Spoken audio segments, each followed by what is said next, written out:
बिस्मिल्लाहिर्रहमानिर्रहीम। Dear students, educational गाला e learning platform पर खुश आमदीद। आज की इस वीडियो के अंदर हम आप लोगों के साथ एजुकेशन के अंदर यूज़ होने वाले जो एब्रीविएशंस हैं, जो आपको डिफरेंट टेस्ट में भी आपसे पूछे जा सकते हैं या उनका आपको इल्म होना चाहिए। अगर टेस्ट में नहीं भी पूछते तो इंटरव्यू में यकीनन पूछे जा सकते हैं। तो आप लोगों को पता होना चाहिए कि इस एब्रीविएशन का एजुकेशन के अंदर क्या मतलब है या इससे क्या मुराद ली जाती है। तो स्टार्ट करते हैं आज की वीडियो को कि हमने आज इस वीडियो के अंदर जो कॉमन यूज़ होने वाले एब्रीविएशन हैं in the field of education उनको डिस्कस करना है। सबसे पहले हम जिसको डिस्कस करने जा रहे हैं वो है हमारे पास एस ई से क्या मुराद है जी? एस ई से मुराद है सेक्रेटरी एजुकेशन। सेक्रेटरी एजुकेशन के लिए जो शॉर्ट वर्ड यूज़ किए जाते हैं वो एस ई यूज़ किए जाते हैं। इसी तरह डी ई से क्या मुराद होगा? Director education.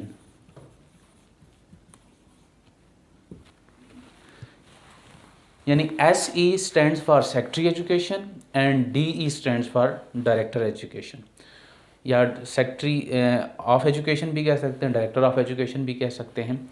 तो ये आपके पास इस तरह होगा। इसके बाद हमारे पास आता है DEO। बहुत ही कॉमन है, आपने सुना भी होगा। DEO stands for district education officer.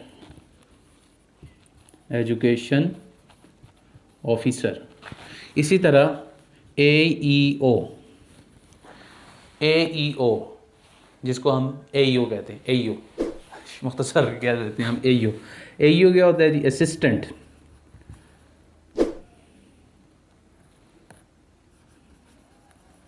Education officer. Assistant education officer को AEO का नाम दिया जाता है। अच्छा जी, इसी तरह एक और DPI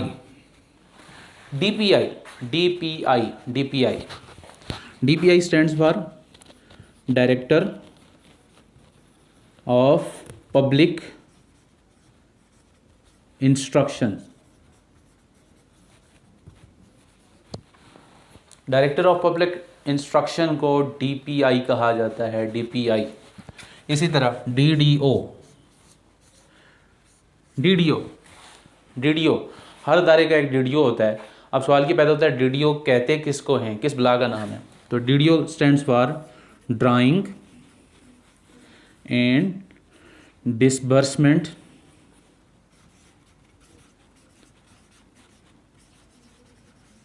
officer. Drawing and disbursement officer क्या मतलब? एक ऐसा ऑफिसर जो अपने मातहत मुलाजमीन की तनख्वाहें निकालता भी है अकाउंट से, DDO अकाउंट से, और उनमें तकसीम भी करता है, DDO। अच्छा जी, तो DPI भी हो गया, DDO भी हो गया।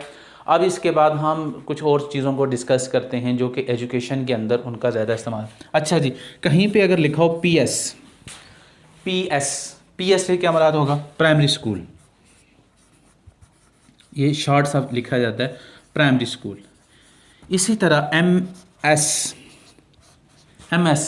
से मुराद वो डिग्री वाली नहीं है, यहाँ पे हम स्कूल के हिसाब से ले रहे हैं। MS से क्या मुराद होगा? Middle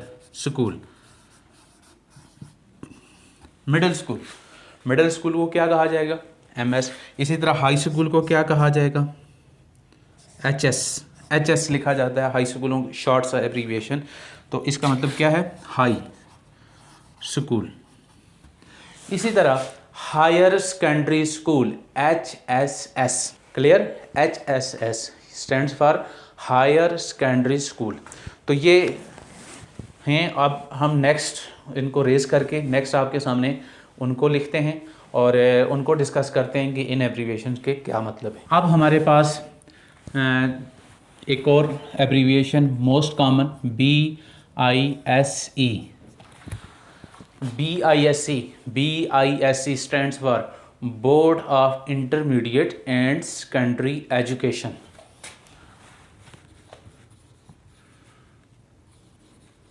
board of intermediate mediate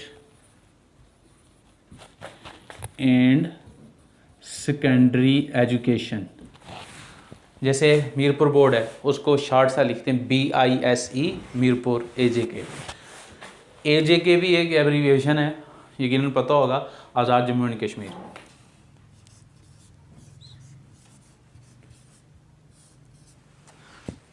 next one DCRD। DCRD stands for directorate of curriculum research and development. दोबारा सुन लें, directorate of curriculum research and development.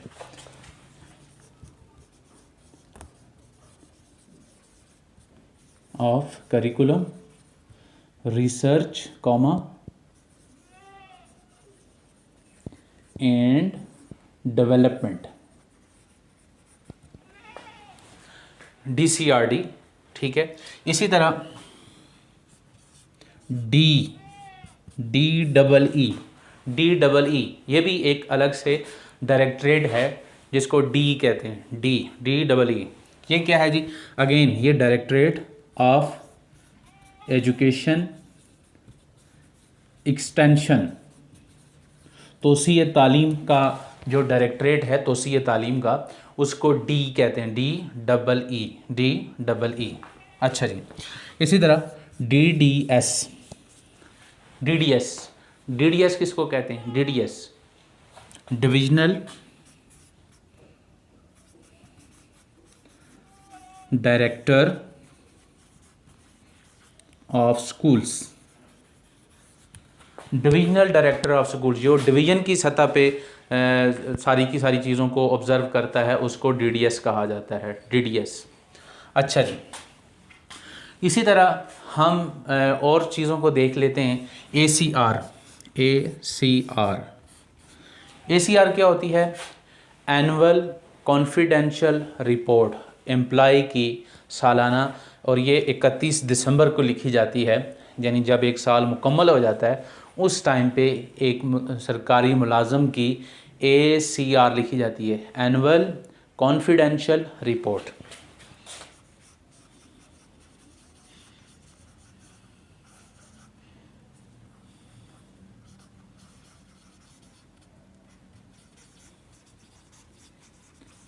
Ji, annual confidential. इसी तरह एक और होती है PER।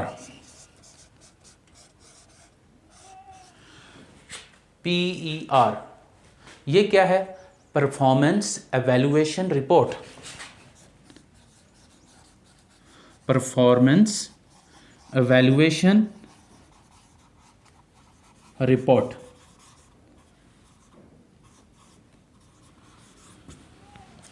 लिखाई अगर समझ भी ना आए ना, इतनी अच्छी मेरी लिखाई नहीं है, मैं साथ में बोल भी इसीलिए रहा हूँ ताकि आपको चीज़ें क्लियर हो जाएं।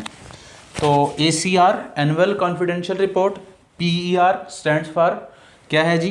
Performance evaluation report. ये भी एक साल की लिखी जाती है। ठीक हो गया।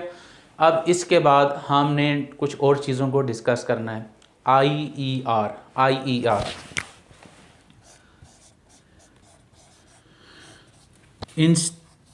Institute of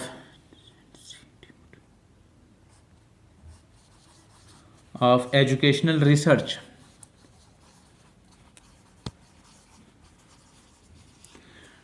institute of education research को IER का नाम दिया जाता है।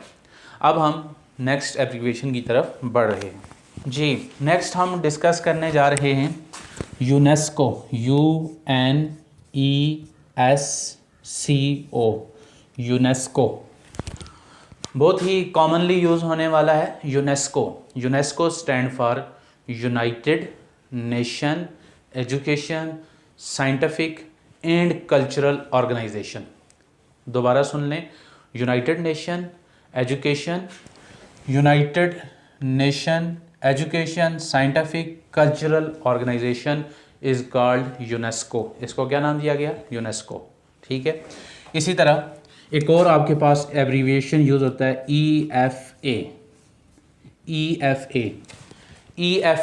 EFA से क्या मुराद है? EFA बेसिकली एक एजुकेशन की इंटरनेशनल कैंपेन है जिसका पाकिस्तान भी हिस्सा है। Education for all.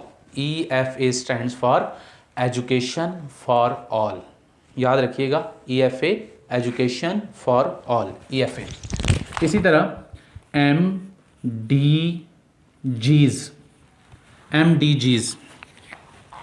MDGs क्या हैं जी? MDG stand for millennium development goals. क्या है? Millennium development goals. ये जो एजुकेशन फॉर ऑल की कैंपेन है उसमें कुछ गोल्स सेट किए गए हैं जिनको मिलेनियम डेवलपमेंट गोल्स का नाम दिया गया है, MDGs। इसी तरह आपके पास नेक्स्ट हम कुछ चीज़ों को डिस्कस करते हैं, एब्रीविएशंस को डिस्कस करते हैं। हमारे पास ESP किसे कहते हैं? ESP stands for education sector plan. तालीमी जो सेक्टर है उसके अंदर बेहतरी के हवाले से 3 साल 5 साल मंसूबे जो है वो डिज़ाइन किए जाते हैं, तो उन मंसूबों को ESP कहा जाता है। ESP stands for education sector plan, education sector plan, ESP।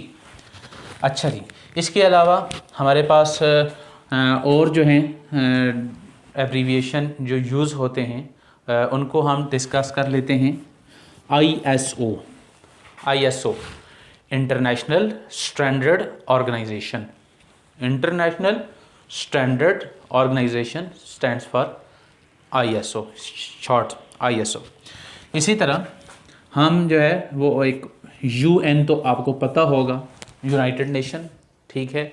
इसी तरह WB किसका एब्रीविएशन है? वर्ल्ड बैंक, ठीक है। इसके अलावा एक और आपके पास एब्रीविएशन है जो एजुकेशन में भी आप इसको तो नहीं कह सकते ना, खास यूज़ होता है, OIC, लेकिन जब भी एजुकेशन के टेस्ट होते हैं तो उनमें ये पूछा जाता है, OIC stands for Organization of Islamic Countries, इसको OIC का नाम दिया जाता है। तो ये थी आज की वीडियो जिसके अंदर हमने most commonly used abbreviation in education उनको डिस्कस किया। उम्मीद करते हैं ये वाली वीडियो आप लोगों के लिए इन्फॉर्मेटिव साबित होगी। अपना ख्याल रखिएगा और हमारे चैनल का भी ख्याल रखिएगा, अपनी दुआओं में याद रखना है। बहुत शुक्रिया, अल्लाह हाफ़िज़।